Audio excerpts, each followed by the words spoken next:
শুভ সকাল। সবাইকে আমন্ত্রণ জানাচ্ছি মেরিল মিল্ক সোববার রাঙা সকাল অনুষ্ঠানে। শীতের এই সুন্দর সকাল ভালো কাটুক দিন সেই প্রত্যাশা জানিয়ে শুরু করছি আমাদের আজকের রাঙা সকাল। 2 ঘন্টা জুড়েই আয়োজন রয়েছে, আর পুরো রাঙা সকাল পরিবারের সঙ্গে আছি কাজী রওশন আরা সাকি এবং আছি আমি মাসুক। শুভ সকাল আমার তরফ থেকেও। সাকি যেমনটা বলছিল শীতের সকাল, কিন্তু শীত কিন্তু চলে চলে যাচ্ছে। এমন সুন্দর সকালে সাকি পাশে আছে, চলে যাচ্ছি সাকির কাছে। সাকি, শুভ সকাল। শুভ সকাল, কেমন আছো? আমি ভালো আছি, তুমি? আমিও ভালো আছি। বিশেষ মানুষ রয়েছে আমাদের সঙ্গে, একদমই দেরি করতে চাই না। চলো দর্শককে জানাই। প্রিয় দর্শক, আমাদের আজকের রাঙা সকালের অতিথি রসায়নবিদ, গবেষক এবং শিক্ষক অধ্যাপক ডক্টর জামাল উদ্দিন। চলুন তাকে স্বাগত জানাই। শুভ সকাল। শুভ সকাল। কেমন আছেন? ভালো, আলহামদুলিল্লাহ। স্যার, একদম শুরুতে যেটা জানতে চাইবো, যদিও পরিধিটা বিস্তর, কিন্তু মানুষ ন্যানো টেকনোলজি সম্পর্কে খুব একটা বেশি জানে না, বিশেষ করে সাধারণ মানুষজন। একটু যদি ছোট্ট করে বিষয়বস্তুটা নিয়ে বলেন। আসলে ন্যানো পদার্থ বা ন্যানো টেকনোলজি অথবা ন্যানো সায়েন্স, এটা হলো যে এতই ক্ষুদ্র, যেটা 1000 কোটি ভাগের 1 ভাগ, যেটা ইংরেজিতে বলা হয় 1 billionth of 1 meter। সেই বস্তু নিয়ে আমরা কাজ করছি এখন। সাধারণ মানুষরা কীভাবে, এটা যেটা চোখে দেখা যায় না, এতই ছোট, তাহলে এটা নিয়ে কাজ করব কিভাবে? হ্যাঁ, এটা কাজ করার পদ্ধতিটা আমরা আবিষ্কার করেছি সেই 1959। রিচার্ড ফাইনম্যান, ক্যালটেক ইউনিভার্সিটির অধ্যাপক ছিলেন উনি এটা ধারণা দিয়েছেন। পরবর্তীতে জাপানিজ এক প্রফেসর 1974 সালে উনি ন্যানো টেকনোলজির আরও পরিষ্কারভাবে ধারণা দিয়েছেন। তো তারপর থেকে এতই ছোট বস্তু, এগুলো বিভিন্ন ধরনের মেশিনারিজ আছে, like transmission electron microscopy, atomic force microscopy, scanning electron microscopy. এগুলো খুব দামি যন্ত্র। এগুলো পৃথিবীর বিভিন্ন বিশ্ববিদ্যালয় বা রিসার্চ অর্গানাইজেশন আছে, আমাদের বাংলাদেশেও কয়েকটা আছে। তো ওগুলো এতই ক্ষুদ্র যে ন্যানো ম্যাটেরিয়ালসগুলো হলো 1 থেকে 100 ন্যানোমিটার, যেটা কিছুক্ষণ আগে বললাম যে 1 ন্যানোমিটার হলো 1000 কোটি ভাগের 1 ভাগ। জি। তো বুঝতেই পারেন, তো ওগুলো ওই সমস্ত যন্ত্র ছাড়া দেখা যায় না। যেমন ভাইরাস, ব্যাকটেরিয়া, ছোট ছোট যেগুলো বস্তুগুলো, ডিএনএ, আরএনএ, এগুলো নিয়েই তো আমাদের মানব দেহের অনেক প্রবলেম সলভ করা হচ্ছে। তো এই যে ন্যানো টেকনোলজিটা, ওগুলো আমরা দেখতে পাই ক্লিয়ারলি। ইভেন একটা সিঙ্গেল ক্রিস্টাল, যে একটা অ্যাটম পর্যন্ত ওই যন্ত্রগুলো দ্বারা দেখা যায়। এবং যারা কাজ করে রিসার্চাররা বা গবেষকরা, তারা ওগুলোর মাধ্যমে সমাধান করে বিভিন্ন ধরনের অ্যাপ্লিকেশন। ন্যানো টেকনোলজির যে যন্ত্রপাতি আপনি বলছিলেন বাংলাদেশে গুটি কয়েক আছে, তার মানে কি সেটা সব ইউনিভার্সিটিতে আমরা পাচ্ছি না? সব ইউনিভার্সিটি নাই তো। যেমন ধরেন অ্যাটমিক এনার্জি সেন্টারে আছে, বিসিএসআই এর আছে, বুয়েটে আছে কিছু কিছু। তো ওরা অন্যান্য ইউনিভার্সিটি আছে না, অনেক শত শত, তাদের ছেলেমেয়েরা এদের কাছে আসে একটা ফি এর মাধ্যমে, ওরা কাজ করে। কিন্তু অনেক সময় আবার তারা একটু কমপ্লেইন করে যে আমরা অনেক সময় করতে পারি না। কিন্তু আসার কথা হলো স্যার, বিষয়টা ছোট হলেও বিষয়টা নিয়ে মানুষের আগ্রহ তৈরি হচ্ছে এবং শিক্ষার্থীরা পড়তে চাচ্ছে, জানতে চাচ্ছে। আমরা সেই বিষয়ে যাব, কিন্তু আমরা এ পর্যায়ে আপনি বলছিলেন যে চোখের সামনে দেখা যায় না। এমনই তাই, চোখের সামনে হয়তোবা দেখা যায় না, কিন্তু মনে ধরা পড়ে। সেটা হচ্ছে শৈশব। আপনার শৈশব সম্পর্কে শুনতে চাইবো, কোথায় ছিল, কেমন ছিল? ধন্যবাদ। আসলে আমার জন্ম 1967 সালে ঢাকার হলে ফ্যামিলিতে। আচ্ছা। আমার বাবা অত্যন্ত প্রত্যন্ত গ্রাম থেকে এসছে, সেই 1950-র দিকে। অনেক ওনারা অবস্থা ভালো ছিল না, ওখান থেকে আসা। তারপরে উনি ছোট ছোট স্টেপ বাই স্টেপ করে উনি বিজনেস করা শুরু করেন। তারপরে আস্তে আস্তে একটু বড় আকারে করেছেন। তখনই আমরা চলে আসি। আমার বড় ভাই 1963-তে জন্মগ্রহণ করেছেন। উনি অবশ্য খুবই দুর্ভাগ্যবশত উনি গত বছর ইন্তেকাল করেছেন প্রস্টেট ক্যান্সারে। Anyway, thank you. তারপর আমি তো 1967 সালে জন্মগ্রহণ করার পরেই আমি তো সবকিছুই শৈশব আমার ঢাকাতেই। হাতিরপুল বা free school street, elephant road, এই বলয়ের মধ্যে আমি ছিলাম। বিভিন্ন জায়গায় আমার বাবা ছিলেন। হাতিরপুল, এলিফ্যান্ট রোড, এই নামগুলো শুনলেই আসলে হাতির কথা সামহাও মনে পড়েই যায়। স্যার, সে সময় কি হাতি দেখা যেত? না, হাতি আমি দেখিনি, কিন্তু হাতির পুলটা দেখেছি। তখন আমরা ছোট ছিলাম। তখন আমি ওই স্কুলে, আমার ছিল তেজগাঁও পলিটেকনিক স্কুল, ফার্ম গেটের পাশেই। তো ওই স্কুল থেকে আমার মানে ম্যাট্রিক বা এসএসসি পরীক্ষা দেওয়া 1982 সালে আচ্ছা। আমি এসএসসি পরীক্ষায় দাদাবাড়ি তো মনে হয় চাঁদপুরে। চাঁদপুরে হাজীগঞ্জ। চাঁদপুরের স্মৃতি মনে আছে কিছু? হ্যাঁ, ছোটবেলা আমরা যেতাম হাজীগঞ্জের আমাদের গ্রামটা, এই যে আমি 17 তারিখে গিয়েছি, আচ্ছা। ওখানে একটা প্রোগ্রাম ছিল, অনেক স্টুডেন্ট, স্কুল স্টুডেন্ট ছিল, আমি একটা প্রোগ্রাম করেছি ওখানে। আচ্ছা। এনিওয়ে, তো ওখানে গেলে স্বাভাবিকভাবে নস্টালজিক অবস্থায় পড়ে যাই। একদম। ছোটবেলায় কাটিয়েছি, মাছ ধরেছি, তারপর মানে আমার আম্মা বলছে যে তুমি এক সময় তোমাকে পাওয়া যাচ্ছিল না, তুমি এই যে হোগলা আছে না, এই যে পাতার মতো, জি, জি, জি। ওটার মধ্যে লুকিয়েছিলাম, লোকজন তো আমাকে খুঁজে পাচ্ছে না, পানির মধ্যে সব জায়গায় এভরিওয়্যার। সামহাও বিকেলের দিকে মানে আমি এত বেরিয়ে শান্ত আসলাম। কিন্তু তারপরে একটু দুষ্টও মনে হয়েছিলেন না? একটু দুরন্ত ছিলাম, আমি আসলে খেলাধুলা করতাম খুব। তো ছোটবেলা আমি ফুটবল খেলতাম খুব। আচ্ছা। তো তারপরে এই যে আপনার মাঝে মাঝে যেতাম, কিন্তু আমাদের বেসটা ঢাকাতেই, আচ্ছা। এলিফেন্ট রোডে অথবা হাতিরপুলে, আচ্ছা। ওখানে আব্বা ব্যবসা করতেন। তো এভাবেই কেটেছে আর কি। তো স্কুল জীবন তো তেজগাঁ পড়ি স্কুল, তারপর 82 সালে ম্যাট্রিক পাস করার পরে আমি চলে আসলাম ঢাকা কলেজে। জি স্যার, আমরা আসবো সেই জায়গায়। একটু জানি যে সেই সময় ঢাকাকে আপনি মানে কেমন দেখেছেন? এবারও তো অনেকদিন পরেই আসলেন মনে হয় যুক্তরাষ্ট্র থেকে, পরিবর্তনগুলো আপনার মুখে একটু জানতে চাই। সেই সময় ঢাকা ছিল একদম অনেক শান্ত। এই যে ধানমন্ডি এরিয়াটা ছিল অনেক বড় বড় বাড়ি এবং এরকম বিল্ডিং, মানে আমি এখন চিনতেই পারি না এত বিল্ডিং, যে কোন জায়গাটা আমাকে বলতে হচ্ছে ফাঁকা স্পেস ড্রাইভারকে। ছিল, খুঁজে পাওয়ার উপায় নেই। মানে বিশ্বাস করেন, আমি জানি না যে কোন জায়গায় আমি আসলাম, অথচ আমি সবসময় ছোটবেলায় ওই জায়গাগুলোতে হেঁটেছি বা রিক্সায় চড়েছি, অথবা আমরা বন্ধু বান্ধবরা আড্ডা দিয়েছি। এই যে আপনার এই যে এই যে ধানমন্ডি লেকের ওখানে, ধানমন্ডি আবাহনী মাঠে, এই যে আবাহনী ক্লাবের মাঠে জি, জি, জি। আমরা খেলেছি। বাহ। তারপরে আপনার মহসিন হলের মাঠে খেলেছি, হ্যাঁ, যেহেতু আমি ঢাকা বিশ্ববিদ্যালয়ে ছিলাম। জি। তো এই যে ছোটবেলায় যে আমাদের ক্লাব ছিল একটা প্রগতি সংঘ, ওখানে আমি ফুটবল খেলতাম। ছোটবেলায় আমি খুব ভালো খেলতাম, আচ্ছা। কারণ এই যে আপনার সাব্বিরের নাম শুনেছেন আপনারা, মোহামেডানে খেলতো, জি, আমরা ওই সময়ে একসাথে খেলতাম। বাহ, দারুণ। তো আপনি খেলাধুলায় বেশ ভালো ছিলেন এবং যতটুকু আমরা জানতে পেরেছি আপনি পড়াশোনায় সমান তালে বেশ ভালো। এই যে খেলাধুলা পড়াশোনা একটা সামঞ্জস্য রাখা, সেটা আসলে কি মানে কিভাবে করতেন? একই সঙ্গে জানতে চাই যে আপনারা তো 5 ভাই বোন, যদি ভুল না করে থাকি, আপনার অবস্থান দ্বিতীয় এবং বাবা ছিলেন ব্যবসায়ী। বাবা মা আসলে কি চাইতেন? আসলে আমি মজার ব্যাপার কি যে আমি খেলাধুলা করতে পছন্দ করতাম। আসলে খেলাধুলাটা কিন্তু একটা ভালো, আপনি দেখবেন যে এখনকার ছেলে মেয়েরা ওরকম ভাবে সুযোগ পাচ্ছে না, কিন্তু আমাদের সময় আমরা খেলাধুলা করলে একটা আপনার মানে মন ফ্রেশ থাকে, ইয়ে থাকে। পরবর্তীতে যখন সন্ধ্যায় চলে আসতাম, তখন পড়াশোনা যতটুকু করতাম, আমি মোটামুটি ভালো ছাত্রই ছিলাম বলা চলে, স্কুল জীবনেও এবং কলেজ জীবনেও। তো আমি ওই সময়টার মধ্যে কাভার করতাম, মানে পড়াশোনা। আমার বাবা খুব প্রেশার দিতেন অলওয়েজ, যে পড়াশোনাটা ঠিক রেখে যাই কিছু পড়ো। তো আমি ব্যালেন্স করে লেখাপড়া এবং খেলাধুলা দুটোই করেছি। আচ্ছা, আমার এটা মনে হয় আমার জন্য ভালো হয়েছে। নিশ্চয়ই নিশ্চয়ই স্যার। এবং সেই জায়গা থেকে বাবা মার তো একটা চাওয়া পাওয়া ছিলই, আমরা জানবো। ছোট্ট করে আপনার সম্পর্কে দর্শকদেরকে জানাতে চাই, তারপর ফিরি আপনার কাছে। দর্শক, অধ্যাপক ডক্টর জামাল উদ্দিন একজন প্রখ্যাত রসায়নবিদ এবং ন্যানো টেকনোলজি গবেষক, যিনি বর্তমানে যুক্তরাষ্ট্রের কোপিন স্টেট ইউনিভার্সিটি এর রসায়ন বিভাগের অধ্যাপক এবং সেন্টার ফর ন্যানো টেকনোলজি এর প্রতিষ্ঠাতা পরিচালক। 2 দশকেরও বেশি সময় ধরে তিনি ন্যানো মেটেরিয়াল, নবায়নযোগ্য শক্তি, সোলার সেল এবং পরিবেশ বান্ধব প্রযুক্তি নিয়ে গবেষণা এবং পাঠদানে গুরুত্বপূর্ণ অবদান রেখে চলেছেন। তার গবেষণার মূল লক্ষ্য টেকসই শক্তি উৎপাদন এবং ন্যানো স্কেলে কার্যকর সমাধান তৈরি করা।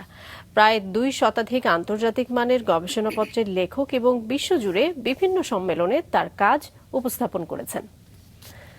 বাংলাদেশ ও যুক্তরাষ্ট্র সহ বিভিন্ন দেশের বিশ্ববিদ্যালয় এবং গবেষণা প্রতিষ্ঠানের সঙ্গে সক্রিয়ভাবে যৌথ গবেষণায় যুক্ত রয়েছেন তিনি।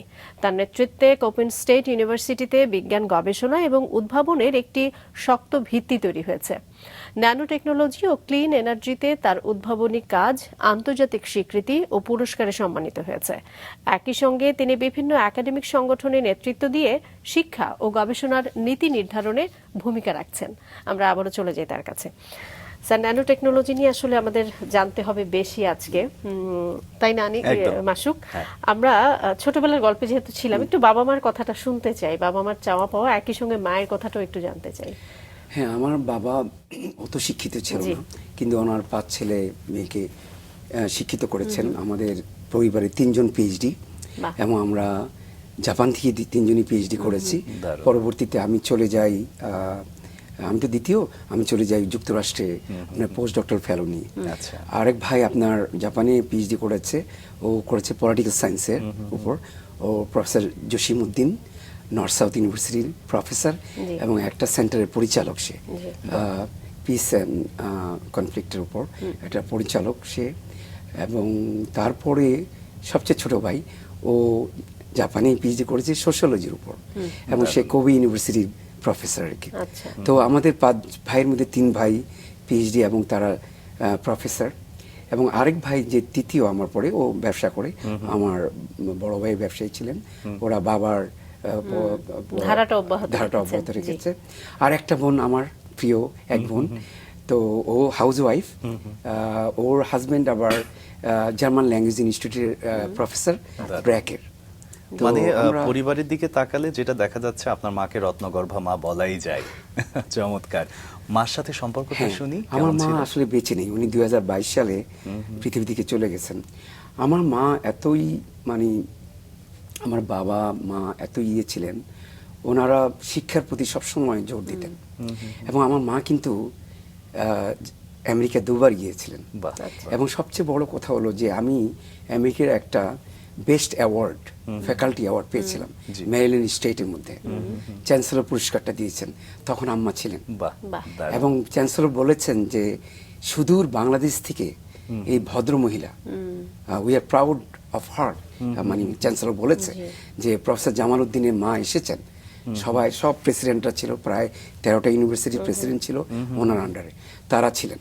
এবং তারা সবাই মানে মানে করতালি দিয়ে আমার আম্মাকে নিশ্চয়ই সম্মানিত মায়ের করেছেন। জায়গা থেকে তো মায়ের সেই প্রাপ্তি, সেটা মা ভালো বলতে পারতেন বা বলবেন। আপনার জন্য তো এটা আসলে অনেক বড় একটা প্রাপ্তি। এটা অনেক বড় প্রাপ্তি, এবং নিশ্চয়ই। উনি ওখানে ছিলেন এবং ওনাকে সম্মান জানিয়েছেন। এর চেয়ে আর কি হতে পারে? সত্যিই তাই। হ্যাঁ।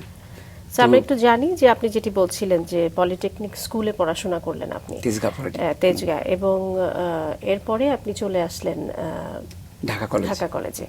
সেখানে কি আপনি অনার্স মাস্টার্স করলেন নাকি ঢাকা না না, ইউনিভার্সিটি? ঢাকা কলেজে 84-এ আমি ইন্টারমিডিয়েট পাস করলাম। আচ্ছা।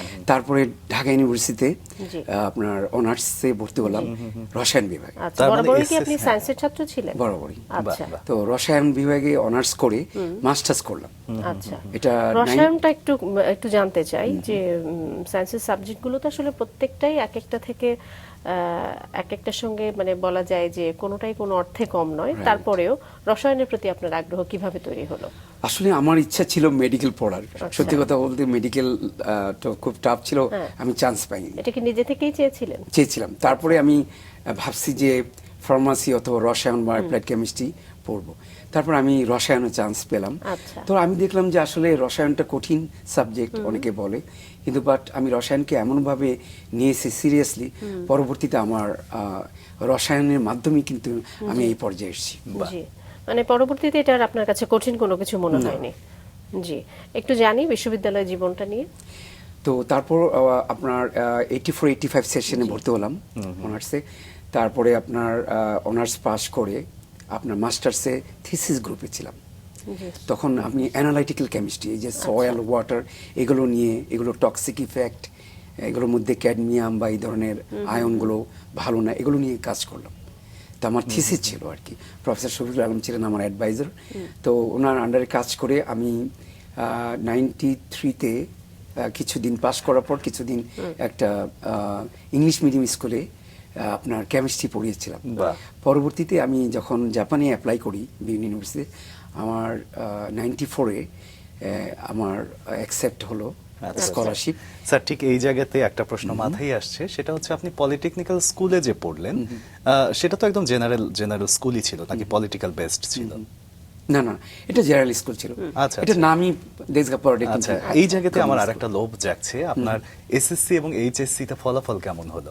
ও এসএসসি তো আমি তো খুবই ভালো রেজাল্ট করেছি। জি। মজার ব্যাপার হলো যে আমি আপনার অফকোর্স ফার্স্ট ডিভিশন ছিল, জি। ওতে 5টা লেটার ছিল আমার। বাবা। আমার ইয়ে ছিল 681 ফুল মার্কস, দারুণ, আমার খেয়াল আছে। এবং ইন্টারমিডিয়েট আমি 681, বাহ। মানে কাকতলীয় ভাবে একই পেলাম। ভালো করেছি। আচ্ছা, কয়েকটা ইয়ে ছিল, এটা এই ছিল। ফলাফলগুলো কি পরে আপনার পিএইচডির জন্য বেশ সহায়ক হলো? হ্যাঁ হয়েছে, কারণ বিশেষ করে ভর্তির ব্যাপারে জি। আপনার খুব কম্পিটিশন ছিল, তো লক্ষ লক্ষ হাজার হাজার ছেলেপেলে ভর্তি হয়েছে। জি। তো আপনার আমি যেটা চেয়েছিলাম সেটাই হয়েছে। আচ্ছা, আচ্ছা। এবং পরবর্তীতে আমার এই রসায়নের মাধ্যমেই, আমি আবার বলছি, রসায়নটা এমন একটা জিনিস যে সাবজেক্টটা আপনার কোনো কিছু তৈরি করতে গেলেই তো রসায়ন লাগবে, তাই না? খেয়াল করে দেখেন। তো এই জন্য আমার এটা ভালো হয়েছে যে কোনো ম্যাটেরিয়ালস যদি আপনি তৈরি করেন, রসায়নে যেতে হবে আপনাকে। একদম, একদম। এটা হলো মাদার সাবজেক্ট যেটা। আচ্ছা। তারপরে অ্যাপ্লাইড কেমিস্ট্রি, ফার্মাসি এগুলো এসছে, তাই না, বায়োকেমিস্ট্রি, কিন্তু রসায়নটা হলো মাদার সাবজেক্ট। একদম এই জন্য আপনি বলছিলেন যে পিএইচডির জন্য অ্যাপ্লাই করলেন, খবরটা কিভাবে পেলেন যে এখানে অ্যাপ্লাই করা যাচ্ছে? ওটা হলো কি যে আমাদের সিনিয়ররা দেখতাম ওরা যেত স্কলারশিপ নিয়ে। পরবর্তীতে আমার ইচ্ছা ছিল, আপনি যখন ঢাকা ইউনিভার্সিটি, জি 92-তে আমার বাবা বেঁচে ছিলেন তখন। আমার বাবা 92-তে উনি পাস্ট হয়ে উনি ইন্তেকাল করেছেন। মারা যাওয়ার বোধহয় 6 মাস আগে উনি পিজিতে ছিলেন। আমি যখন মাস্টার্স থিসিস কমপ্লিট করলাম, উনি থিসিসটা দেখে তারপর আমি বললাম, আব্বা আমি অ্যাপ্লাই করেছি ওকিনাওয়া ইউনিভার্সিটি, ওসাকা ইউনিভার্সিটি। পরবর্তীতে উনি শুনে যেতে পারেন না, উনি তো চলে গেলেন। আচ্ছা। ওসাকা ইউনিভার্সিটি আমার ফুল আপনার এই যে মন বসু স্কলারশিপ, মন বসু স্কলারশিপ হলো জাপানিজ গভর্নমেন্ট স্কলারশিপ, আচ্ছা। ওটা আমি পেয়ে গেলাম। আচ্ছা, আচ্ছা। এবং এটা মানে আপনার 1,80,000 ইয়েন, দারুণ দারুণ। অনেক অনেক স্কলারশিপ। এর জন্য ওসাকা প্রস্তুতিটা কেমন বিশ্ববিদ্যালয়, ছিল? হ্যাঁ, জি। এর জন্য প্রস্তুতিটা কেমন ছিল? Like language? ওটার জন্য চমৎকার, ওটার জন্য আমাকে লিখতে হয়েছে বিভিন্ন ইউনিভার্সিটিতে। আমি প্রায় 8-10টা ইউনিভার্সিটি জাপানে লিখেছিলাম। আচ্ছা। এবং আমার এক সিনিয়র ভাই ছিলেন, তো উনি বলল যে তুমি এই যে প্রফেসর ওনো, উনি ছিলেন আমার পিএইচডি সুপারভাইজার ওসাকা ইউনিভার্সিটি, জি। প্রফেসর ওনোকে লিখলাম। ওনাকে লেখার পরে উনি লিখলো যে ঠিক আছে, আমার একটা ইয়ে আছে, তুমি অ্যাপ্লাই করো। আচ্ছা। তারপর ওরা গভর্নমেন্ট আমাকে অ্যাপ্রুভ করলো, আমি স্কলারশিপ পেয়ে গেলাম। দারুণ দারুণ। স্যার আমরা যেটি জানছিলাম যে জাপানের ওসাকা বিশ্ববিদ্যালয় আপনি পিএইচডি করতে চলে গেলেন, ওটাই তো আসলে প্রথম দেশের বাইরে যাওয়া। সবকিছু মিলেই তো আসলে একটা চ্যালেঞ্জ, নতুন ইউনিভার্সিটি, নতুন এনভায়রনমেন্ট, দেশের বাইরে, ভাষাগত একটা বিষয়। চ্যালেঞ্জগুলো একটু জানতে চাই, একই সঙ্গে কিভাবে নিজেকে খাপ খাইয়ে নিলেন বা তৈরি করলেন? এটা খুবই চমৎকার প্রশ্ন। জি। আমি যখন ওদের এয়ার টিকিট দিয়েছে, থাই এয়ারওয়েজে যাই, থাইল্যান্ডে আমি ওভারনাইট স্টে করার পরে সকালবেলা একটা ফ্রেশ ইয়েতে আমি জাপানে গেলাম। যখন কানসাই এয়ারপোর্টে নামলাম, জি। এটা কিন্তু একদম সমুদ্রের মধ্যে। আমি ভাবছি যে এটার মধ্যে সমুদ্রেই কি ল্যান্ড করতে যাচ্ছে কিনা, বাট এটা ছিল একদম সমুদ্রের মাঝখানে কানসাই এয়ারপোর্টটা, তখন উদ্বোধন করেছে। আমি গেলাম, আমাদের প্রফেসর ছিলেন, একজন প্রফেসর ছিলেন, উনি ডিজেবল ছিলেন। উনি দেখলাম পা মানে খুঁড়িয়ে খুঁড়িয়ে আমাকে বরণ করলো। আমি একটু অবাক হয়ে গেলাম। ইংরেজিতে কথা বললো, তো উনি আমাকে নিয়ে এক প্যাকেজের মতো গাড়িতে উঠিয়ে আমার যে লাগেজগুলো নিয়ে একদম প্রায় 30 to 40 মাইলস ড্রাইভ করে নিয়ে গেলেন। বাহ। সেই একটা পাহাড়ের মধ্যে করে, তারপরে আপনার একটা জায়গা ছিল যেখানে আমার বাসা ছিল। ওই যে আমার যে সিনিয়র ভাই, উনি চিরং ইউনিভার্সিটি ছিলেন, উনি ছিলেন ডক্টর আশরাফ, আচ্ছা, উনি আচ্ছা। এখনো জাপানে আছেন, উনিও আমাকে ছিলেন ওখানে। তারপর আমরা বাসায় গেলাম। তারপরের দিন আমরা ওই যে একদম পাহাড় ঘেরা বিউটিফুল ইউনিভার্সিটি, আচ্ছা। ওটা দুটো ক্যাম্পাস, একটা হলো টয়োনাকা, একটা হলো সুইটা। আমরা টয়োনাকার ওখানে গেলাম, প্রফেসর আসলো, গুড মর্নিং বললো। ওরা আসলে জাপানিজে কথা বলতে, কিন্তু প্রথম দিকে আমার সাথে ইংরেজিতে কথা বলেছে, তার পরবর্তীতে তারা জাপানিজে শুরু করেছে আর কথা বলা, কারণ ওরা অত্যন্ত মানে দেশপ্রেমিক, যেটা বলে দেখেছিলাম। তো ওই আমাদেরকে ল্যাপটপ দেখালো, এভাবেই শুরু আর কি। আচ্ছা, সাকি যেমনটা বলছিল স্যার যে ভাষাগত জায়গায় কোনো সমস্যা হচ্ছিল কিনা? চ্যালেঞ্জটা হলো যে ওইটাই, যে আমার অনেকগুলো অসুবিধা হয়েছে। ওদের খাবার দাবার ছিল একটু ডিফারেন্ট। ওরা সুশি, সাশিমি, র ফিশ এগুলো খেতে, এগুলো আমার একটু কষ্ট হয়েছে খেতে। পরবর্তীতে আমাদের রান্না করতে হয়েছে, খুবই চ্যালেঞ্জিং ব্যাপার, যদি আমি রান্না জানতাম না। দ্বিতীয়ত হলো যে ভাষার ব্যাপারটা, সম্পূর্ণভাবে ওরা ইংরেজিতে কথা বলতে একান্তই মানে ওরা অভ্যস্ত না, যার ফলে আমাকে খুব অল্প সময় ভাষা রপ্ত করতে হয়েছে। ওদের ইন্টারন্যাশনাল ল্যাঙ্গুয়েজ স্কুলে গিয়ে আমাকে শিখতে হয়েছে কিছু কিছু ভাষা, যদিও আমি ওরকম ভাবে শিখে যাইনি। এটা একটা বড় চ্যালেঞ্জ ছিল, এই যে ভাষার ব্যাপারটা। তার পরবর্তীতে ওরা খুব শাই, আপনি যদি কথা বলেন ওরা কথা বলবে, ওরা কথা বলতে চায় না আর কি। আচ্ছা। কিন্তু যখন আপনি আপনার ওদের ল্যাঙ্গুয়েজে কথা বলবেন, তারা আরো ভিতরে আপনি ঢুকে যেতে পারবেন। তখন তারা একটু আপন ভেবে নেয় মনে হয় বিষয়টা। অত্যন্ত আপন ভেবে নেয়। এই জন্য আমি ভাবলাম যে ভাষা শিখা ছাড়া উপায় নেই। আমি দ্রুত গতিতে যত তাড়াতাড়ি সম্ভব আমি ভাষা রপ্ত করেছি, এবং আমি ফ্লুয়েন্টলি ইংরেজি যেরকম বলি, জাপানি যেরকম বলতে পারি। বাহ। এবং আমার একটা হোস্ট ফ্যামিলি আছে, প্রতিদিন না, মানে কিছু কিছু সপ্তাহ পর পর ওনাদের সাথে কথা বলি। আমার ছোট ভাই আছে ওখানে, হ্যাঁ, তাদের সাথে যোগাযোগ করতে হয়। দারুণ দারুণ। সেই জি স্যার, একটু যদি আমি জানতে চাই, ছোট্ট করেই জানবো, সেটা হচ্ছে যে ইউনিভার্সিটিতে তো অনেকেই এরকম ভালো ভালো সাবজেক্টই অনার্স মাস্টার্স করে, এবং পিএইচডির যে বিষয়টা, সেখানে আমার মনে হয় স্পেশালি কিছু বিষয় থাকে যেখান থেকে আসলে গবেষকরা যারা আপনাদেরকে পিক করেন, সেই বিশেষ বিশেষ জায়গাগুলো দেখেই পিক করেন। একটু ছোট্ট করে কি নতুন যারা স্টুডেন্ট রয়েছে তাদের জন্য কি একটু বলবেন যে আসলে তারা যখন অ্যাপ্লাই করবেন কোন বিষয়গুলো আসলে আমি যখন মনোযোগী হওয়া অ্যাপ্লাই উচিত? করেছি মেইনলি যে ওই ভদ্রলোক লেজার ফটোকেমিস্ট্রির উপর কাজ করেছে, আলোক বিদ্যা যেটা বলে, এবং এটাকে এক ধরনের ইলেকট্রন ট্রান্সফার বলি আমরা, ডোনর টু অ্যাকসেপ্টর। যারা কেমিস্ট্রি তারা অবশ্যই বুঝবে, যারা নতুন স্টুডেন্ট অবশ্যই বুঝবে। তো এটা পরবর্তীতে আমরা সোলার সেলে, যে নবায়নযোগ্য সোলার সেলের আমরা এটা খুবই ইম্পর্টেন্ট, এই কাজটা করেছি আমরা ওখানে। এবং আমি যেটা চয়েস করেছিলাম, দেখলাম যে ভদ্রলোক আমাদের সিনিয়র ভাই বলেছে যে এই ফটোকেমিস্ট্রির উপর কিছু ম্যাটেরিয়ালস আমরা তৈরি করেছি, এগুলো চমৎকার যে ইলেকট্রন ট্রান্সফার করার জন্য খুব ভালো। যেমন আমি রুথিনিয়াম হলো ডোনর, রুথিনিয়াম কমপ্লেক্স, আর কোবাল্ট হলো অ্যাকসেপ্টর, ইলেকট্রনকে অ্যাকসেপ্ট করে। এই দুটো নিয়ে আমি অনেকগুলো নতুন নভেল স্যাম্পল তৈরি করেছি। ওগুলো না করলে কিন্তু আমার পিএইচডি হতো না। তো ওগুলো নিয়ে আপনার খুবই চ্যালেঞ্জিং ছিল। প্রায় 1.5 বছর আমি রিসার্চ স্টুডেন্ট ছিলাম। আমি কিন্তু তখন পিএইচডিতে এনরোলমেন্ট হইনি, কারণ প্রফেসর বললো যে no, you have to do some work, তাই না, তুমি কিছু কাজ করো, তারপর কিছু রেজাল্ট পাও। তারপর ওই রেজাল্টগুলো কি আমি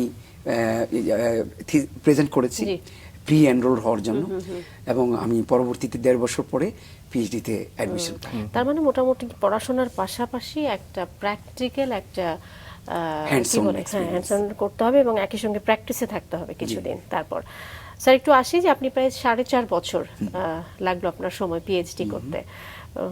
পিএইচডি কমপ্লিট করে আপনি যুক্তরাষ্ট্রে চলে আসলেন।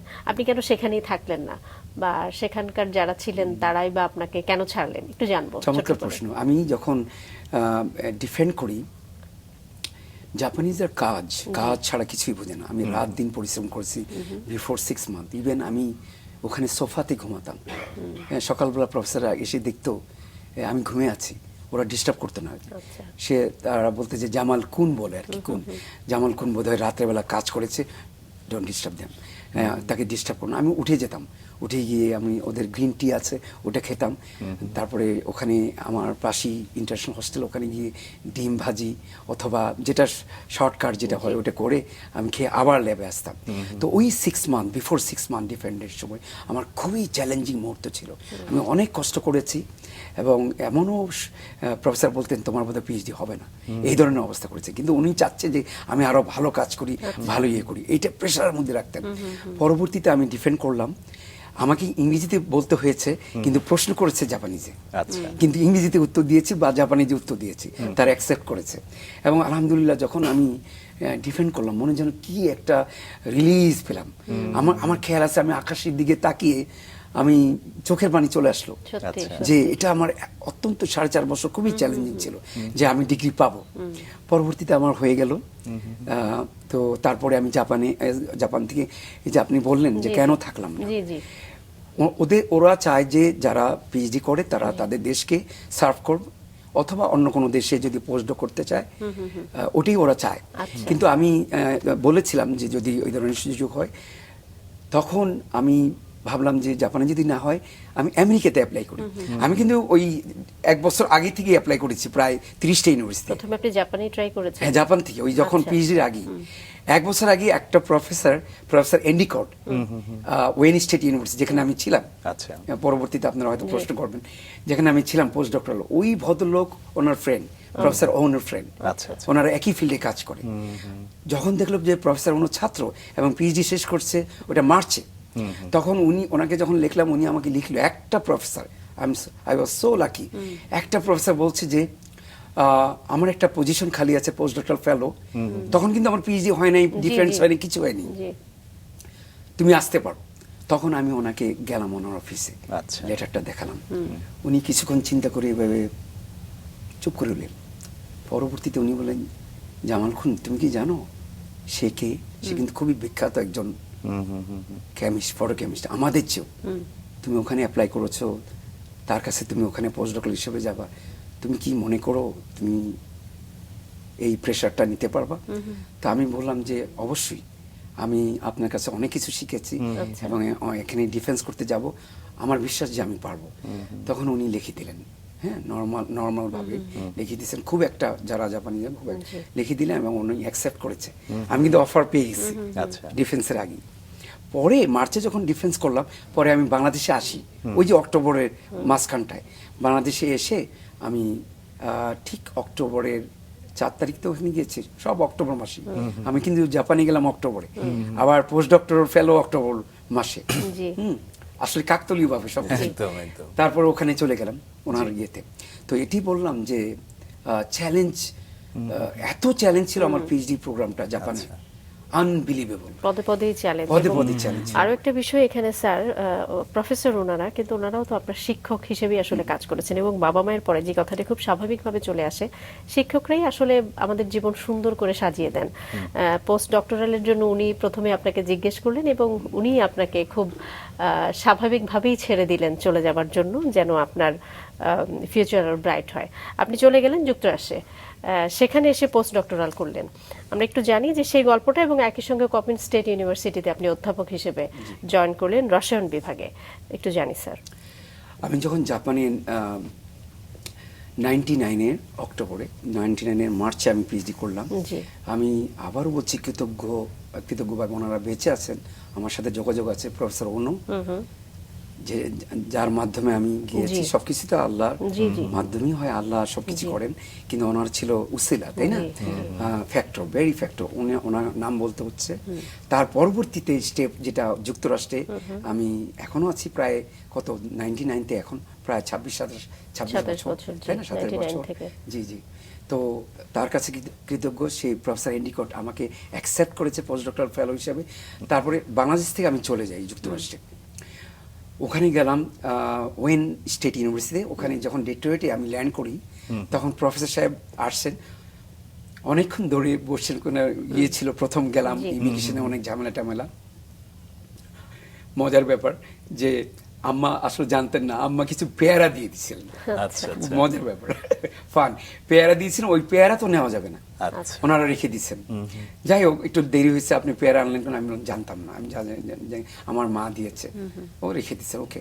পরে ভদ্রলোক, একদম 70-র কাছাকাছি বয়স, এখন 80 আপ, প্রফেসর জন এফ এন্ডিকট।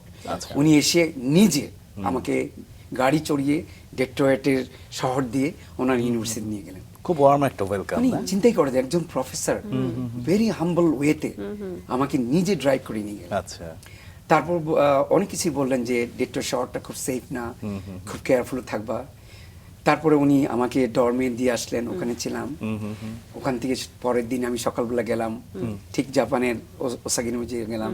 উনি দেখালেন, ল্যাব ঘোরালেন। আচ্ছা। হ্যাঁ, উনি বেশ দেখলাম যে খুব আগ্রহভাবে আমাকে এখানে পিএইচডি, এখানে আপনার পড়াশোনার সময়কালটা কত ছিল?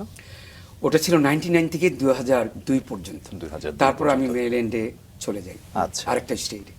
জীবনের ধাপে ধাপে আপনি সেন্টার ফর ন্যানো টেকনোলজি যে প্রতিষ্ঠা করলেন, সেটার পিছনের গল্পটা একটু শুনি। যখন আমি 2002-তে আমি যখন ওনার কাছে কাজ করলাম পোস্ট ডক্টরাল, অনেকগুলো পেপার পাবলিশ করেছি আমরা। পরবর্তীতে ইউনিভার্সিটি মেরিল্যান্ডে সেন্টার ফর ফ্লোরোসেন্স স্পেকট্রোস্কোপি, আমার কিন্তু বস কিন্তু প্রফেসর অনু, প্রফেসর এন্ডিকট, এখন আরেকজন বস, আচ্ছা। সেটা হলো আমার রিসার্চ অ্যাসোসিয়েট, একটু উপরের লেভেলের, পোস্ট ডক্টরাল ফেলোর পরে রিসার্চ অ্যাসোসিয়েট, গবেষক। তো ওই পদে আমি ওখানে গেলাম, university Maryland, centre for fluorescence spectroscopy, professor Joseph Lakowicz, এখন 85 বছর বয়স, এখনো আমার সাথে যোগাযোগ করেন। উনি আমাকে বললেন যে ঠিক আছে আসো। উনি কিন্তু আবার প্রফেসর অনু এবং প্রফেসর এন্ডিকট অনেকে লিখলেন আমার সম্পর্কে, কারণ ওনারা রিকমেন্ডেশন ছাড়া নেবে না। ওনারা ওখানে গেলাম, ওটা হলো 2002-তে। আমি 99 থেকে 2001 পর্যন্ত ছিলাম ওয়েন স্টেটে। 2002-তে প্রফেসর জোসেফ ল্যাকুইজের আন্ডারে কাজ করলাম ইউনিভার্সিটি মেরিল্যান্ড ওই সেন্টারে। করার পর আমি চিন্তা করলাম যে আসলে আমি একটু টিচিং এর দিকে যাই। তারপর বিভিন্ন ইউনিভার্সিটিতে আমি অ্যাডজাঙ্ক প্রফেসর হিসেবে ছিলাম, ভিজিটিং প্রফেসর হিসেবে ছিলাম। পরবর্তীতে আমি যখন টাউসেন ইউনিভার্সিটিতে অ্যাডজাঙ্ক হিসেবে ছিলাম, ওখানে এক ভদ্রলোক ডক্টর আমা ভদ্রলোক মারা গিয়েছেন। উনি বললো যে তুমি কপিন স্টেটে কেন অ্যাডজাঙ্ক হিসেবে পড়াতে পারো। তখন ডক্টর ওগঞ্জি ছিল চেয়ারম্যান। উনি বললেন যে ঠিক আছে, উনি নিয়ে আসলো, ঠিক আছে আপনি পড়ান। ওই যে শুরুর কপিন স্টেটে 2005-এ। আচ্ছা। তারপর আমি শুরু করলাম অ্যাডজাঙ্ক্ট হিসাবে, পরবর্তীতে লেকচারার হিসাবে। পরবর্তীতে যখন ওখানকার যে প্রেসিডেন্ট ছিলেন, আমার একটা পদ খালি ছিল, আপনার নন টেনিউর বলে। টেনিউর হলো পার্মানেন্ট জব, আপনার টেনিউর কিন্তু সাংঘাতিক ব্যাপার, প্রমোশন ডাজন্ট ম্যাটার, টেনিউরটা হলো সাংঘাতিক ব্যাপার। তো নন টেনিউর পজিশন অ্যাসিস্ট্যান্ট প্রফেসর হিসেবে অ্যাপ্লাই করলাম। আচ্ছা। করার পরে 2007-এ আমি এই যে 2005-এর পরে টেনিউর হলাম, এবং 2009-তে আমি আবার প্রমোটেড হলাম অ্যাসোসিয়েট প্রফেসর হিসাবে।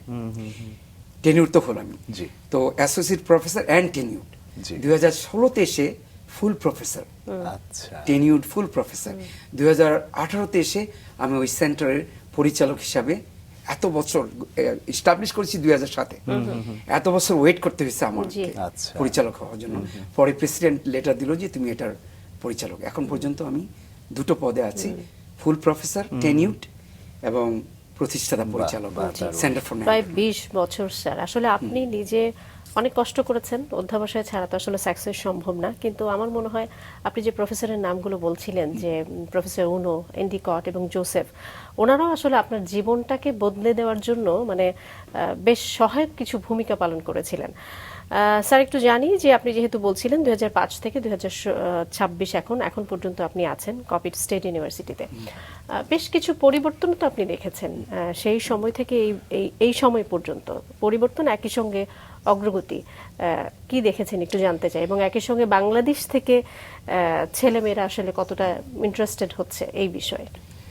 খুবই ইম্পর্টেন্ট প্রশ্ন। আমি বললাম প্রত্যেকটা প্রশ্নই আমার খুব ভালো লেগেছে, অনেক ধন্যবাদ। এটা খুবই গুরুত্বপূর্ণ প্রশ্ন। কেন, আমি যখন 2005-এ যাই তখন কপিন স্টেট ইউনিভার্সিটির শুধু শিক্ষা মানে এডুকেশন, নো রিসার্চ ইনফ্রাস্ট্রাকচার, কিছু ছিল না, জিরো, যেটা আমরা বলি স্ক্র্যাচ, নাথিং। 2005-এ যখন ছিল, কোনো বিল্ডিং ছিল না, কোনো ইকুইপমেন্ট ছিল না, কিছু ছিল না। তখন আমি চিন্তা করলাম যে রিসার্চ কিভাবে এই ইউনিভার্সিটিতে আনা যায়, সেই ধারণা আমি তাদেরকে দিলাম, ডিন, চেয়ারম্যান। 2005-এর পরে আমি কিছু কিছু কাজ করলাম, ওটা বলে ইকুইপমেন্ট ছাড়াই। সেটা হলো এক ধরনের পেপার আছে, রিভিউ পেপার, ওগুলো ছাত্রদের দিয়ে করালাম, পাবলিশ হলো 2-1টা। পরবর্তীতে 2007-এ আমি এই সেন্টারটা উদ্বোধন করলাম, কয়েকটা রুম দেওয়া হলো। এবং 2009 আমি খুব লাকি যে ওখানে টেটকো একটা সংস্থা, ওরা আমাকে $89,000, এটা প্রথম গ্র্যান্ট আমার। আচ্ছা। এটা দিয়েই আমি কিছু ছোট ছোট ইনস্ট্রুমেন্ট কিনে রিসার্চ শুরু করি, বিশেষ করে সোলার সেল, এটার উপর কাজ করি আন্ডার গ্র্যাড স্টুডেন্টদের। এই যে চলাটা শুরু হলো, তারপর 2007, 9, 10, 11 এভাবে শুরু হলো। এবং পরবর্তীতে 2012-14-তে স্টেট ডিপার্টমেন্ট আসলো যে আমরা একটা সেন্টার করতে চাই। তো বললো যে ঠিক আছে তুমি সেন্টার করবা, তোমার তো এটা তো এডুকেশনাল ইনস্টিটিউশন, শিক্ষা মানে জাস্ট এডুকেশন, নট রিসার্চ। আমি বললাম ঠিক আছে, আমি এই একটা হোয়াইট পেপার বলে ওরা, সাদা কাগজের মতো হোয়াইট পেপার, আমি লিখে দিলাম যে এই রিসার্চ আমরা করব, এই ইকুইপমেন্টগুলো দরকার। তো ওরা বললো, স্টেট বললো যে ঠিক আছে তোমাদেরকে আমরা একটা সেন্টার করে দিব, সায়েন্স অ্যান্ড টেকনোলজি সেন্টার। ওইটা প্রায় $400 মিলিয়ন, ওটা স্টেট দিল। আচ্ছা। বিল্ডিং হয়ে গেল 2016-তে। 2016-এর পরে আমরা ওখানে ওর ভিতরে 24টা ল্যাব এবং 2টো সেন্টার, একটা হলো সেন্টার ফর ন্যানো টেকনোলজি। আচ্ছা। ওখানে আমি যা যা চেয়েছি, হ্যাঁ, ইকুইপমেন্ট থেকে শুরু করে সব ওরা দিয়েছে। এবং আমরা খুবই সৌভাগ্যবান ছিলাম, আমি ওয়ান অফ দ্য কি পার্সন এটার, এই যে $400 মিলিয়ন টাকা আনা, $10 মিলিয়ন গ্র্যান্ট আনা ইকুইপমেন্টের জন্য, তারপর থেকে আমাদের আর বসে থাকতে হয়নি। আমরা কাজ শুরু করলাম। আমি পোস্ট ডক্টরাল ফেলো করলাম, যেখানে আমি ওএনএসটির ছিলাম। সে ঘানার একটা ছেলে, সে প্রায় কত এখন 2015-তে জয়েন করেছে, প্রায় কত 10 বছর উপরে, 11 বছর এখনো সে আছে আমার সাথে, এবং সে ফ্যাকাল্টি এখন। তো এই ছেলেটা প্রচুর পাবলিকেশন করেছে এবং আমি তার কাছে কৃতজ্ঞ। সে ভালো কাজ করেছে আন্ডারগ্রেডদের নিয়ে, মাস্টার্সদের নিয়ে, বিভিন্ন বাংলাদেশি স্টুডেন্ট নিয়ে। আপনি যেটা বলেছেন যে বাংলাদেশি স্টুডেন্টরা, অনেক স্টুডেন্ট আছে, ওরা বিভিন্ন স্যাম্পল পাঠিয়েছে, তাদেরকে আমি কোনো পয়সা ছাড়াই, বিনা পয়সায়, কোনো ফি ছাড়াই এগুলো অ্যানালাইসিস করে দিয়েছি। ওদের ডেটা পাঠিয়েছে, ওদের মাস্টার্স হয়ে গেল, ওদের আন্ডারগ্রেড হয়ে গেল, কেউ কেউ পিএইচডি কমপ্লিট করেছে। শত শত স্টুডেন্ট সেই যে 2016 থেকে শুরু হলো এখনো পর্যন্ত করছি। যা এবারও আমি প্রায় 30টা স্যাম্পল নিয়ে যাব বিভিন্ন ইউনিভার্সিটি। আমি এর আগে বলেছি যে 35টা ইউনিভার্সিটির সাথে কাজ করছি। তো এই যে আপনি বললেন যে বাংলাদেশি স্টুডেন্টদের নিয়ে কাজ করা বা যারা জুনিয়র ফ্যাকাল্টি নিয়ে, স্যার এটা আসলে আমাদের জন্য অনেক বড় প্রাপ্তি যে বাংলাদেশের একজন মানুষ দেশের বাইরে গিয়ে কাজ করছেন, কিন্তু তারপরে তিনি যখন দেশে আসেন, দেশের স্টুডেন্টদের বিভিন্ন স্যাম্পল কালেকশন করে নিয়ে যান এবং তাদের পড়াশোনায় এই যে স্টেপ বাই স্টেপ সহযোগিতাগুলো করেন, এটা আসলে আমাদের জন্য ভীষণ রকম দরকার। সোলার এনার্জিটা হলো যেটা আপনারা জানেন যে এখন রুফটপে যে সিলিকন, যেটা বালি বলি আমরা, সিলিকন ডাইঅক্সাইড, ওটা দিতে ওই যে ফটোভোল্টাইক সোলার সেল, কিন্তু ওটার আপনার কিছু ডিসঅ্যাডভান্টেজ হলো এটা অত হাই এফিশিয়েন্ট না, আচ্ছা, এবং অত স্টেবল না। তো যার ফলে এখন যদিও কাজ করছে মানুষ, এখন আমরা যেটা করছি সেটা হলো যে, এবং সোলার প্যানেলগুলো এগুলো ভারী, অনেক ভারী। আমরা যেটা করছি যে ওই যে সোলার যে ফটোভোল্টাইক সেলগুলো, এটা হয়তো 14 থেকে ম্যাক্সিমাম 15-16%, আমরা যাতে এর ডাবল 30% বা 40% করা যায় সেটা নিয়ে কাজ করছি। সেটা হলো বিভিন্ন ধরনের সোলার সেল আছে, আমরা বলি dye sensitize solar cell, perovskite solar cell, quantum dot solar cell, এগুলো নিয়ে পৃথিবীতে প্রচুর কাজ হচ্ছে। এখন যেটা কাজ হচ্ছে সেটা হলো আপনার থিন ফিল্মের মতো, হ্যাঁ। তো এটা আপনার জানালায় অথবা ছাদের উপরে মানে জাস্ট বিছানার মতো বিছিয়ে দিলে ওটা হবে, যেটা সোলার এনার্জিটাকে নিবে, নেওয়ার পরে ওটা দেখা গেছে যে 30%, 28% বা 35%, আমি যতটুকু জানি এখন 32, আস্তে আস্তে ওরা এফিসিয়েন্সি বাড়াচ্ছে। আচ্ছা, এটা ডাবল হয়ে যাচ্ছে। তো ডাবল হয়ে গেলে আমরা আরো বেশি এনার্জি পাবো এবং আরো এফিশিয়েন্ট এনার্জি, সেটা এবং খুবই হালকা, হ্যাঁ, বেশি স্টেবল, ইকো ফ্রেন্ডলি, তাই না? পরিবেশ কে সুন্দরভাবে রাখবে, দূষণ হবে না, হ্যাঁ। কারণ এখনকার যে এনার্জিগুলো আমরা ইউজ করি, কোল, গ্যাস, অয়েল, এগুলি তো প্রিডমিনেট করছে। এগুলো কি করছে? কার্বন ডাইঅক্সাইড আমরা এনভায়রনমেন্টে দিচ্ছি এবং আমাদের প্রচুর প্রবলেম হচ্ছে। ক্লাইমেট চেঞ্জের প্রভাব, যেটা আপনার গ্লোবাল ওয়ার্মিং হচ্ছে, সি রাইজ উঠে যাচ্ছে, প্রচুর সমস্যা হচ্ছে। এই যে বিভিন্ন ধরনের ন্যাচারাল ডিজাস্টারগুলো হচ্ছে, যেগুলো মাদার নেচার, এগুলো আমাদের কন্ট্রোল করছে। এই কারণেই কি আপনি বিভিন্ন সময় বলে থাকেন যে মাইক্রোস্কোপিক লেভেলে বড় সমাধান? একটু দর্শনটা যদি ব্যাখ্যা করেন। এখন বলি, এখন এই যে সোলার সেলের যে ম্যাটেরিয়াল পিগমেন্টেশনগুলো, যেগুলো কোয়ান্টাম ডটস, এগুলোর সাথে আমরা বা ডাইয়ের সাথে কিছু ন্যানো ম্যাটেরিয়াল, যেমন টাইটানিয়াম ডাইঅক্সাইড অথবা ন্যানো পার্টিকেলস, যেমন gold nano particles, silver nano particles, এগুলো দিয়ে আমরা একসাথে করে এগুলো মিক্স করে আরো বেশি এফিশিয়েন্ট সোলার সেল আমরা তৈরি করছি। ইলেকট্রন যে ফ্লোটা, যেটা সোলার সেল বলি, এটা এক ধরনের ব্যাটারি, অ্যানোড এন্ড ক্যাথোড, ওটার মধ্যে থেকে সার্কুলেশন হচ্ছে ইলেকট্রনগুলো। এটা আমরা যখনই ন্যানো ম্যাটেরিয়ালস দিচ্ছি তত বেশি ইলেকট্রন ফ্লো হচ্ছে, যার ফলে আমরা প্রচুর ইলেকট্রন প্রবাহটা পাচ্ছি, এফিসিয়েন্সি বেড়ে গেল। This is the magic. ওই যে আমরা যে ন্যানো ম্যাটেরিয়ালসগুলো ইউজ করছি, ওই যে ডাইয়ের সাথে বা বিভিন্ন ম্যাটেরিয়ালসের সাথে যে ন্যানো ম্যাটেরিয়ালসের ভূমিকা যেটা আপনি বললেন, এটার জন্য আমরা হাই, এই যে আপনার 15% থেকে 30% পেয়েছি, ডাবল পার্সেন্ট। স্যার, এই যে অধ্যাবসায়, এই যে পরিশ্রম, এই যে প্রচেষ্টা, এটা তো নিশ্চয়ই ভবিষ্যতের জন্য, উন্নয়ন সাধনের জন্যই। আগামীর বিশ্বকে আসলে কিভাবে প্রভাবিত করবে বলে আপনি মনে করছেন? আপনি জানেন যে রিনিউয়েবল এনার্জি, যেটা আপনার উইন্ড, সোলার এবং আপনার গ্রিন এনার্জি যেটা বলে, এটা নিয়ে পুরো ওয়ার্ল্ডে কাজ হচ্ছে, কারণ এটার কোনো বিকল্প নাই। আপনি দেখেন এতই কার্বন ডাইঅক্সাইড আপনার ক্যাপচার করার চেষ্টা করছে বা বিভিন্নভাবে, তারপর হচ্ছে না। এই জন্য এটার বিকল্প হলো যে আমাদেরকে ওই তিনটা যে কোল, গ্যাস, অয়েল, যেটা ওগুলো বাদ দিতে হবে। যদিও এরা ডমিনেট করছে এখন, কিন্তু আস্তে আস্তে আপনি দেখেন পাশ্চাত্য কান্ট্রিগুলো, জার্মান, জাপান, কানাডা, আমেরিকাতে এরা কিন্তু রিনিউয়েবল এনার্জির মধ্যে ঝুঁকছে। আপনি দেখেন শুধু এই রিনিউয়েবল এনার্জি, যেটা ব্যাটারি বলি বা আপনার সোলার সেল বলি অথবা ফুয়েল সেল বলি, এগুলো কিন্তু আপনার এই যে আপনার ইভি কার, ইলেকট্রিক ভেহিকল যেগুলো বলি, এখানে কিন্তু গ্যাস লাগছে না। এটা জাস্ট ব্যাটারির মাধ্যমে তৈরি করছে, এই সোলার এনার্জি দিয়ে আপনার এটা করছে, ব্যাটারি তৈরি করে, হ্যাঁ, ফুয়েল সেল তৈরি করছে, সব এনার্জিগুলো দিয়ে, কোনো গ্যাস, কোল বা এগুলো ইউজ করছে না। তো আপনি যদি একটা দূষণমুক্ত পৃথিবী সবাই আমরা দেখতে চাই আমাদের পরবর্তী জেনারেশনের জন্য, তো সেটার জন্য আমাদের প্রথমত you have to save the planet, তাই না? আমাদের পৃথিবী বাঁচাতে হবে।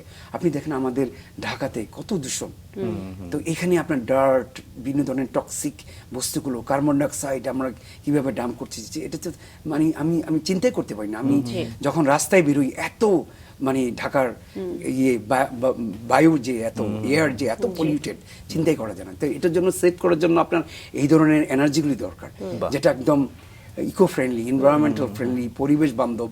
এই ধরনের এনার্জিতে আমাদের যেতেই হবে, একদম একদম, এটা কোনো বিকল্প নাই। সেদিক দিয়ে আমরা এই ম্যাটেরিয়ালসগুলো আনছি আপনার সোলার সেল। স্যার, আপনি আগামী প্রজন্মের কথা বলছিলেন। আপনারা তো আসলে ন্যানো টেকনোলজি নিয়ে প্রত্যক্ষ বা পরোক্ষভাবে কাজ শুরু করলেন 1993 সাল থেকে। বেশ দীর্ঘ একটা পথযাত্রা। একটা পর্যায়ে এসে আপনি এখন বিষয়টাকে মানুষের সামনে বা বিশ্বের সামনে তুলে ধরছেন। বর্তমান প্রজন্ম এই জিনিসটাকে আগামী 10 বছরে কোথায় নিয়ে যাবে বলে আপনি মনে করছেন, এবং তাদের আগ্রহের জায়গাটা, সেটা শুধু দেশে থেকে নয়, দেশের বাইরে গিয়ে আপনার মতো হায়ার স্টাডি করার যে আগ্রহ, সেটা নিয়েও শুনতে চাই। আমাদের লাইনে প্রচুর স্টুডেন্ট কাজ করে বাংলাদেশ তথা বিশ্বের অন্যান্য দেশগুলোতে, এবং তারা খুব আগ্রহ সঙ্গে, যেটা ম্যাটেরিয়াল সায়েন্স বলি আমরা, ম্যাটেরিয়াল সায়েন্সের একটা পার্ট হলো ন্যানো সায়েন্স। এখন এআই যুগ, এআই অ্যাড হচ্ছে, integrated with AI with nano technology. Nano টেকনোলজির সাথে এআইকে কীভাবে ব্যবহার করা যায়, ওটা আমরা করছি বাইরে এবং এই দেশে আমি এসে গত 29 তারিখে আমি এসেছি, অনেকগুলো ইউনিভার্সিটিতে টক দিয়েছি, গত বছরও দিয়েছি, আমি প্রতি বছরই আসার চেষ্টা করব।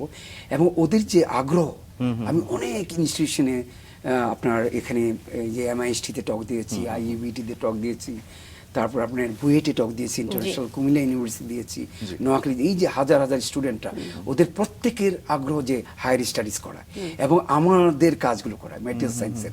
এবং ওরা অনেক প্রশ্ন করেছে কিভাবে আমরা করতে পারি, কিভাবে আমরা এই ধরনের কাজগুলোকে আরো ভালো মানের তৈরি করতে পারি, পাবলিকেশন করতে পারি। আমি সত্যি অবাক হয়েছি যে বাংলাদেশে এই কাজগুলো শুরু হয়েছে আগের থেকে, এখন আরো বেশি হচ্ছে। তো ইনশাল্লাহ আমি আশা করি যে আপনি যেটা বললেন যে বাইরে এবং এই যে দেশে, আমাদের দেশে, যেহেতু আমার জন্মভূমি, তাই না, আই বিলংস টু হিয়ার, আমার শেকড় হিয়ার, এখানেই আমি যতটুকু পারি আমার তাই না, মানুষের জীবন তো একটাই, I have to live from this world. তো সেটার জন্য আমি যতটুকু করা আমি করবো ইনশাল্লাহ, এবং এই যে ছাত্রগুলোকে নিয়ে যাওয়ার চেষ্টা করবো আর কি।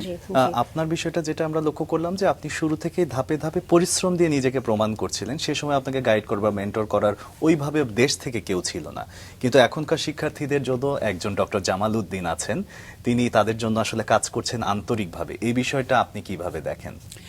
আসলে আমি এটা বলবো না যে আমি একাই করছি, আসলে যে কোনো কাজ করতে হলে টিম ওয়ার্ক লাগে।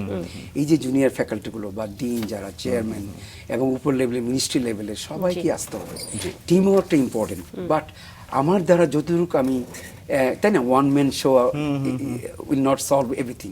তো একজন ব্যক্তি দিয়ে কিন্তু অনেক কিছু করা যায় না, সেই জন্য একটা টিম ওয়ার্ক লাগে, যেটা আমরা বিদেশে করেছি, জাপানেও, এখানেও যুক্তরাষ্ট্র করেছি। এবং আমার বিশ্বাস যে এখানে যে বিভিন্ন কোর ফ্যাকাল্টিগুলো আছে, স্টুডেন্ট আছে বিভিন্ন ইউনিভার্সিটি, আমি এদের নিয়ে কাজ করছি, এবং আমার বিশ্বাস ওয়ান ডে আমরা আরও ভালো ভালো কাজ দেখতে পাবো ওদের কাছ থেকে, এবং জুনিয়র ফ্যাকাল্টিরাও কাজ করবেন। নিশ্চয়ই স্যার, নিশ্চয়ই। এবং 35টি বিশ্ববিদ্যালয়ের সঙ্গে কাজ করার অভিজ্ঞতা আপনার রয়েছে। স্যার, আপনি এই নতুন নতুন শিক্ষার্থীদের গবেষণায় আগ্রহী করতে আপনার বেশ কিছু পদক্ষেপ আমরা এর মধ্যে জানতে পেরেছি, সেগুলো নিয়ে যদি একটু ছোট্ট করে বলেন। আমি প্রথমেই বলবো যে daffodil international university, private university, হ্যাঁ, অবশ্যই পাবলিক ইউনিভার্সিটি আছে, আমি ঢাকা ইউনিভার্সিটির ছাত্র, ওখানে একটা সেন্টার 2 বছর আগে জি। ন্যানো সেন্টার ওখানে এস্টাবলিশ করা হয়েছে, আহসানুল্লাহ ইউনিভার্সিটিতে করা হয়েছে, এআইবিতে করা হয়েছে, তারপরে এখন ড্যাফোডিলে আমরা একদম বড় আকারে করব, এবং ড্যাফোডিলে আমি কিন্তু জয়েন করব অফিসিয়ালি। আচ্ছা আচ্ছা। হ্যাঁ, এবং এমএসটিতে আর্মি ইউনিভার্সিটিটা, এখানেও আমি জয়েন করব। আমি যতটুকু পারবো যে বিভিন্ন ইউনিভার্সিটিগুলোতে অফিসিয়ালি জয়েন করে ওদেরকে টিচিংয়ে হেল্প করা, মেন্টরিং জুনিয়র ফ্যাকাল্টিকে, ইন্টারন্যাশনাল কোলাবোরেশন করা ওদের সাথে, তারপরে পাবলিকেশন করা, ওদের কিউএস র্যাঙ্কিংয়ে তুলে দেওয়া, নট অনলি ড্যাফোডিল, সবগুলো ইউনিভার্সিটিতে আমি চেষ্টা করব। কিন্তু ড্যাফোডিলকে নিয়ে আমি একটা জায়গায় স্টেশন করে বিভিন্ন জায়গায় আমি করতে চাচ্ছি আর কি। বাহ, দারুণ জি দারুণ। স্যার, বিদেশে উচ্চশিক্ষা যেটি আপনি বলছেন, যেহেতু আপনি কাজ করতে চাচ্ছেন এবং করছেন, যারা উচ্চশিক্ষা নিতে চায় বা গবেষণায় আগ্রহী বাংলাদেশের যে শিক্ষার্থীরা আছেন, তাদের জন্য আপনার প্রধান পরামর্শ আসলে কি হতে পারে? প্রত্যেকটা জায়গায় যখন আমি বক্তৃতা দিই, ওরা প্রথমে এটাই জানতে চায়, একটা সেগমেন্ট থাকে শেষে যে ওরা কিভাবে যায়। তো ওদের সিনিয়র ভাই যারা জি। আছে শত শত, তাদেরকে আমি ট্যাগ করে দিই ওদের সাথে। আচ্ছা। এটা একটা সুবিধা, কারণ আমার তো অনেক সময় নেই। ওদেরকে আমি বলেছি যে তোমরা যেটা প্রস্তুতির জন্য, হায়ার স্টাডির জন্য, বিশেষ করে পাশ্চাত্য দেশগুলো, UK, Canada, Australia, New Zealand, USA, এগুলোর জন্য আইএস দিতে হয় বা টোফেল দিতে হয়, তারপরে ওদের একটা এসওপি লিখতে হয়, স্টেটমেন্ট অফ পারপাস, তারপরে এলওআর, লেটার অফ রিকমেন্ডেশন দিতে হয়, যেটা আমি ওখানে থেকে ওদের দিই। যেটা এটা ওদের জন্য বিরাট উপকার, কারণ ওখানকার ইউনিভার্সিটি একজন প্রফেসর দিচ্ছে, আর ওদের তো এখানকার যারা সুপারভাইজার ওরা দেয়, যার ফলে আমি বোধহয় মোর দেন 100 স্টুডেন্ট এ পর্যন্ত কয়েক বছরে ওরা ওখানে আছে, এবং আমার রিকমেন্ডেশনে। এটা একটা ছোট্ট 100 বলছি আমি এটা 1000-এ দেখতে চাই, অথবা আরো বেশিতে দেখতে চাই ইনশাআল্লাহ। এবং আমার বিশ্বাস যে এই যে গাইডলাইনগুলো দিলাম, তারপর ওরা আপনার ওখানে ভর্তি হয়, I-20 আনে, ফেস করে, ওরা ফুল ফান্ডিং এ যেতে চায় সবচেয়ে, কারণ নিজের খরচে এটা খুবই দুঃসাধ্য ব্যাপার। তো ওরা ফুল ফান্ডিংই ম্যাক্সিমাম পেয়ে যায়, বিকজ অফ তারা এখানকার কিছু পাবলিকেশন করেছে, কাজ করেছে আমার সাথে, এবং আমার সাথে ওই পেপারগুলো আছে, ওগুলো রিকমেন্ডেশন লেটার লেখা থাকে, এবং ওখানে লেখা থাকে যে এই ছাত্রের সাথে তোমার কি সম্পর্ক, এবং কয়টা পাবলিকেশন করেছো, তার অ্যাবিলিটি কি, তার ইংলিশ অ্যাবিলিটি কি, তার রিসার্চ ক্যাপাবিলিটি কি, এগুলো সব এক্সিলেন্ট বা যেটা আমার মনে হয় ওদেরকে দিয়ে দিতে হয়, লেটার অফ রিকমেন্ডেশন ছাড়াও। এবং এটা যখন পায়, দেখা গেছে ম্যাক্সিমাম স্টুডেন্ট অনেকগুলো অফার পেয়ে যায়, তো ওরা যেতে হবে একটা। তো এই ধরনের অনেক স্টুডেন্ট আছে, আমি অনর্গল বলতে পারবো আর কি। স্যার, স্বীকৃতির কথা যদি বলি, আপনি বিভিন্ন ধরনের স্বীকৃতিও পেয়েছেন ইতোমধ্যে। যে জায়গাগুলোতে আপনার প্রাপ্তির জায়গাগুলো একটু শুনতেছি, বা স্বীকৃতি বিষয়টাই আপনার কেমন লাগে ছোট্ট করে? জি, আমি কিছু অ্যাওয়ার্ড পেয়েছি। সেটা হলো যে আপনার গত আপনার অ্যাডমিনিস্ট্রেশন, বাইডেন অ্যাডমিনিস্ট্রেশন, এই যে আপনার কমলা হ্যারিস ভাইস প্রেসিডেন্ট, উনি এসেছিলেন, এত হাজার হাজার ইউনিভার্সিটির মধ্যে চুজ করেছে কপনি স্টেটকে, বিকজ আমাদের সেন্টারের জন্য যে রিনিউয়েবল এনার্জির উপর এরা কাজ করে, ন্যানো মেটেরিয়ালস নিয়ে, ওরা জেনেছে আমাদের প্রেসিডেন্টের মাধ্যমে। উনি এসেছেন, এগুলো আমি ছবিতে সব দেখিয়েছি ইউনিভার্সিটি। তো উনি আসার পর উনি ঘোষণা করেছেন $20 বিলিয়ন। এটা শুধু আমাদের জন্য না, এটা পুরো আমেরিকার জন্য, বিভিন্ন ইনস্টিটিউশনের জন্য। ওর মধ্যে থেকে আমরা $2.1 মিলিয়ন পেয়েছি। এটা দিয়ে আমরা এখন ক্লিন রুম, ফ্যাব ল্যাব, বিভিন্ন ধরনের এগুলো করছি আর কি। এবং 8টা ইউনিভার্সিটি আমাদেরকে জায়গা দিয়েছে। আমি এখন 2টা ইউনিভার্সিটিতে কাজ করবো, একটা হলো কপনি স্টেট, আর একটা হলো ইউনিভার্সিটি অফ মেরিল্যান্ড, ওটা আরো বড় ইউনিভার্সিটি, ওখানে প্রায় 30 to 40 মাইলস ধরে। তো এই যে আমাদের যে স্টেপ বাই স্টেপ রাইজিং, যেটা আমরা এন্ড হবো একটা বিরাট একটা ইউনিভার্সিটিতে আমরা ক্লিন রুম করবো, এটা আমার জন্য অনেক অনেক বড় ব্যাপার। কিভাবে সম্ভব হয়েছে? ওই যে গ্র্যান্টটা পেয়েছে এই জন্য। তো এই যে পেলাম, এটা আমি গিয়ে ওখানে আমরা যাব আর কি। সম্পূর্ণ রুম হয়ে গেছে, ক্লিন রুম। আজকে সকালে একটা মেল পেয়েছি যে ক্লিন রুমটা কিভাবে হবে, ডিজাইনটা ওরা বলেছে স্যার আপনি অ্যাপ্রুভ করেন।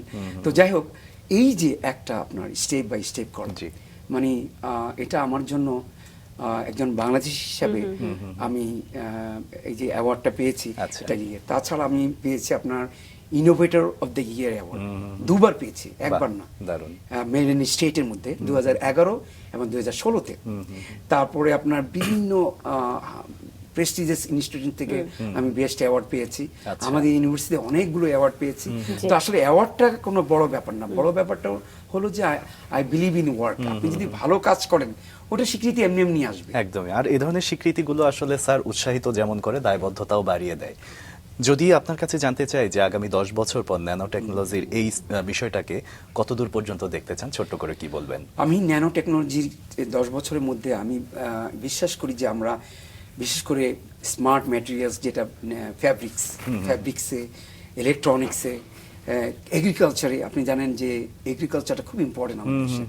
এখন এক ধরনের ন্যানো ফার্টিলাইজার বলি আমরা, জি। ন্যানো ইনসেকটিসাইড বা পেস্টিসাইড, এগুলো দিয়ে অল্প জায়গার মধ্যে বেশি ফলন করা। কারণ আমাদের দেশে আমরা যখন ছিলাম ছোটবেলা 7 কোটি মানুষ ছিল, 8 কোটি, এখন হয়ে গেছে 18 কোটির উপরে। তো এই যে, কিন্তু জায়গা তো বাড়ছে না একদমই। এই তো অল্প জায়গার মধ্যে, কারণ মানুষ তো সব ছোট ছোট হয়ে গেল সব, তাই না? একই ফ্যামিলিতে 5 জন ছিল তখন, এখন হয়ে গেছে 40 জন।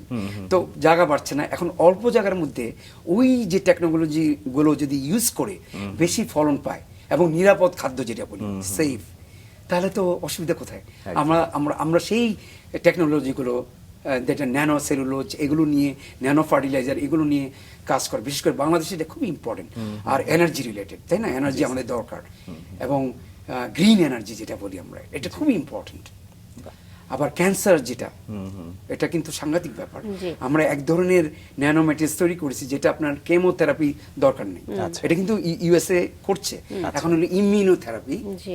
যেটা একদম সেফলি ড্রাগ ডেলিভারি করে ওই টার্গেট সেল, যেটা ক্যান্সার সেলকে ওই ন্যানো ম্যাটেরিয়ালসের মাধ্যমে কোটিং করে ধ্বংস করবে, কিল করবে। আচ্ছা। ভালো সেলগুলো ভালো থাকবে। এইটা আমরা আবিষ্কার করেছি গত 3 সপ্তাহ আগে। একটা ব্রেক থ্রু রিসার্চ হয়েছে UC Davis, university of California, university Maryland and Coppin State. আমাদের একটা পার্ট ছিল ওভারিয়ান ক্যান্সার, মেয়েদের যেটা। আচ্ছা। এটা ক্লিয়ারলি ডিটেক্ট করার জন্য আগে ডাক্তাররা দেখতে পারছেন, এটা আমরা আবিষ্কার করেছি। এটা পাবলিশড হয়েছে এই যে 15 দিন আগে। বাহ, এটা আমি শো করেছি দারুণ দারুণ। কিভাবে এটা ডিটেক্ট করা যায়। একটা ডুয়াল মোড দিয়ে এনআইআর বলি আর এমআরআই যেটা করি, যে এই দুটার মাধ্যমে আমরা ক্লিয়ারলি, এবং ডাক্তারদের জন্য আরো ইজি করে দিয়েছি আমরা। এবং এটা আলহামদুলিল্লাহ ওয়ার্ল্ডের প্রচুর ইমেল আমরা পাচ্ছি যে it was a very breakthrough research. এটা আপনাদের এই যে অনুষ্ঠানে আমি বললাম, এটা আমাকে অনেক দূরে নিয়ে যাবে ইনশাআল্লাহ। নিশ্চয়ই নিশ্চয়ই, ইনশাল্লাহ স্যার। স্যার, অনেক ভালো লাগলো আজকে, এবং অনেক ধন্যবাদ জানাতে চাই আপনাকে। আপনি আজকে আমাদেরকে সময় দিয়েছেন, এবং আপনি এমন একজন মানুষ যিনি আজ থেকে 18-20 বছর আগে বাইরের বিভিন্ন প্রফেসরদের দ্বারা প্রভাবিত হয়ে, উৎসাহিত হয়ে আপনি উচ্চশিক্ষার জন্য দেশের বাইরে গিয়েছেন, কিন্তু এখন আপনি বাংলাদেশ থেকে ছেলেমেয়েদেরকে সহযোগিতা করছেন উচ্চশিক্ষা বা পিএইচডি করবার জন্য। আপনার মতো মানুষের অনেক দরকার আমাদের দেশে স্যার। অনেক ধন্যবাদ আমাদেরকে সময় দেওয়ার জন্য। অনেক অনেক শুভকামনা। অনেক ধন্যবাদ।